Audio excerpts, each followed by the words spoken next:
चुनाव के पहले भाजपा संग हो गया खेला। मतदान से पहले ही भाजपा मुक्त हो गए 6 जिले। मतदाताओं को ईवीएम में अब नहीं नजर आएगा कमल। बताएंगे पूरी खबर। अब नमस्कार, स्टार टीवी बिहार देख रहे हैं आप और मैं आपके साथ वंदना। देखिए, बिहार विधानसभा चुनाव की सरगर्मी के बीच एक बड़ी खबर सामने आई है जो बेहद ही चौंकाने वाली है। बिहार के 6 जिले मतदान से पहले ही भाजपा मुक्त हो गए हैं। ऐसा क्यों हुआ है? इसकी सियासी कहानी काफी दिलचस्प है। इसी को कोई रणनीति बता रहा है तो कोई इसको भाजपा का डर बता रहा है। हार के डर से भाजपा इन 6 जिलों में पीछे हट गई है। जी हां, बिहार चुनाव के मद्देनजर बीजेपी ने राज्य की 243 सीटों में से 101 सीटों पर चुनाव लड़ने का फैसला किया है। इसके लिए पार्टी ने चुनाव में प्रत्याशी भी उतार दिए हैं और सबकी निगाहें चुनाव पर हैं। 6 और 11 को वोटिंग होगी, 14 को परिणाम आएगा। लेकिन इसी बीच एक दिलचस्प और गौर करने वाली बात यह है कि इस क्रम में भाजपा चुनाव लड़ने से पहले ही 6 जिलों में बिल्कुल मुक्त हो चुकी है। लेकिन ऐसा कैसे हुआ, क्यों हुआ, सियासी तस्वीर क्या है, इस पर अब हम गौर फरमाएंगे। बताएंगे 6 जिलों के भाजपा समर्थकों को झटका क्यों लगा है। तो दरअसल इन 101 सीटों में से 6 जिले ऐसे हैं जहां भाजपा ने एक भी उम्मीदवार नहीं उतारा है। इन 6 जिलों में मधेपुरा, खगड़िया, शेखपुरा, शिवहर, जहानाबाद और रोहतास शामिल है। इसका मतलब ये है कि इन जिलों में भाजपा के उम्मीदवार नहीं होने के कारण भाजपा के घटक दलों ने एनडीए की ओर से मैदान संभाल लिया है, जबकि भाजपा ने कुछ जिलों में सिर्फ एक सीट पर ही उम्मीदवार उतारे हैं। ऐसा उदाहरण है सहरसा, लखीसराय, नालंदा, बक्सर और जमुई जैसे जिले हैं जहां पर भाजपा ने एक उम्मीदवार उतारा है।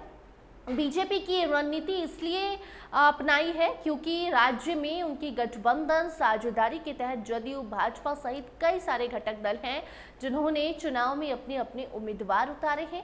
भाजपा के नेता का कहना है कि पार्टी ने अपनी सीट संख्या कम रखकर इन जिलों में सहयोगी दलों को आगे बढ़ाने का स्थान दिया है। खासकर चिराग पासवान के लिए ये कॉम्प्रोमाइज किया गया है। आपको बताते चले कि 2020 के चुनाव में भी भाजपा ने कुछ जिलों में उम्मीदवार नहीं उतारे थे। उस वक्त 5 जिलों जैसे कि शिवहर, खगड़िया, शेखपुरा, जहानाबाद और मधेपुरा में भाजपा के कोई भी प्रत्याशी नहीं थे। इस बार लिस्ट में एक नया जिला रोहतास भी शामिल हो गया है। रोहतास की 2 सीटें डेहरी और काराकाट में पिछली बार भाजपा ने उम्मीदवार उतारे थे, लेकिन इस बार उन्होंने इन सीटों पर खुद नहीं लड़ने का फैसला किया और पार्टी ने सहयोगी दलों को प्राथमिकता दे दी है।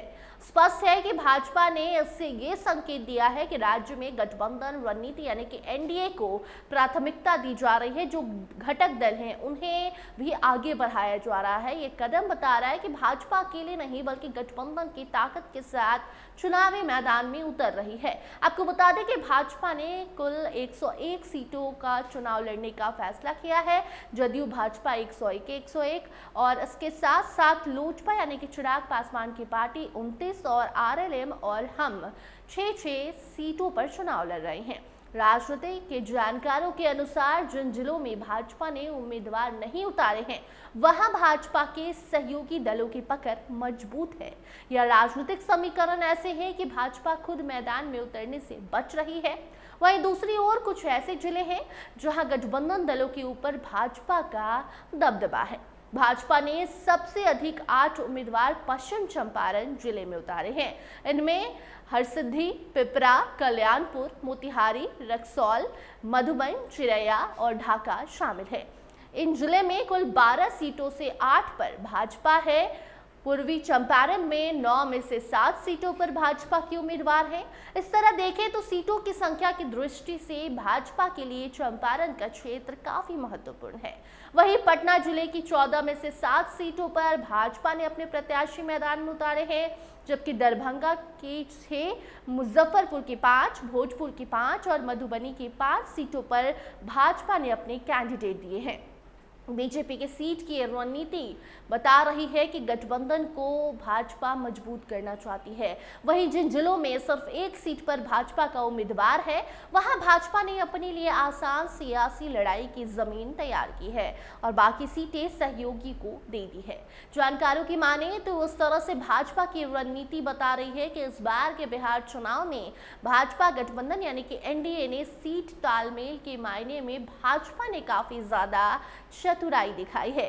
होगा क्या इसका असर चुनावी परिणाम पर, ये तो वक्त बताएगा, लेकिन फिलहाल ये भी कहा जा रहा है कि जिन 6 जिलों से भाजपा गायब है, भाजपा ने अपने उम्मीदवार नहीं उतारे हैं, वहां के बीजेपी समर्थक जो हैं वो नाराज चल रहे हैं। उन्होंने तैयारी की थी अपने उम्मीदवार के लिए, भाजपा के उम्मीदवार ने भी वहां से तैयारी की थी, लेकिन जब दूसरे दलों को वो सीटें दे दी गई तो भाजपा के समर्थक अब नाराज हैं और इसका असर 14 तारीख के परिणाम पर क्या देखने को मिलेगा, ये तो वक्त बताएगा। फिलहाल इस रिपोर्ट में इतना ही। इस पर आपकी क्या राय है, कमेंट सेक्शन में जरूर बताइए। देखते रहिए स्टार टीवी बिहार।